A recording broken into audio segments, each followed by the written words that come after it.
సరే నీ డ్రీమ్ ఏంది? నా డ్రీమ్ ఏంటంటనా, ఒక చిన్న కారు కొనుక్కోవాలి, అయ్యమ్మ నేను నా పిల్లలు ఉన్న వాళ్ళని మంచిగా చూసుకోవాలి. ఇదంతా చేయాలంటే పైస ఉండాలి. ఎవరికి చేయి జాపి అంత ఉండకుండా సంపాదించుకొని ఉండాలి. ఓకే, ఇది నీ డ్రీమ్. అది నా డ్రీమ్. సో మీ అమ్మ నాన్న కోసం ఏం చేయాలనుకుంటున్నాను? వాళ్ళు ఉన్నన్ని రోజులు అరే ఏ బాధ లేదురా అనుకోవాలి. నాకు ఈ రెండు చాలు అట్లా అనుకొని, అంటే వాళ్ళకి ఏది తక్కువ కాకుండా చూసుకోవాలి. అయ్యమ్మ కోసం ఏం చేయాలంటే, మనం ఏం చేయాల్సిన అవసరం లేదు. అయ్యమ్మకి మనం ఏం చేసినా వస్తుంది ఫస్ట్ ఆఫ్ ఆల్. కాకపోతే మనం వాళ్ళ మనసులో కూడా రావద్దు ఇది చేసేది లేకుండా అని, అది చేయకుండా ఉంటే సరిపోతుంది. సరే, ఇప్పటి వరకు మీ అమ్మకి మీ నాన్నకి చెప్పుకుంది ఏదన్నా ఉందా? నేనా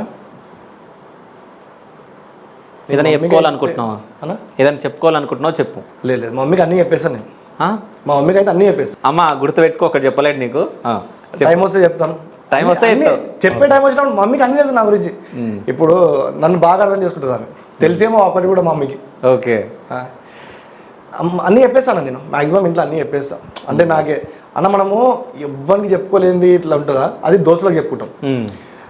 అంటే అయ్యమ్మకి చెప్పుకోలేంది దోస్తులకు చెప్పుకుంటాము. దోస్తులకు చెప్పుకోలేంది ఎవరు చెప్పాలో అర్థం కాదు. నా ప్లస్ ఏంటంటే నేను మా అయ్యమ్మతో మాట్లాడుతుంది, చెప్పుకుంటా ఇట్లా నడుస్తుంది.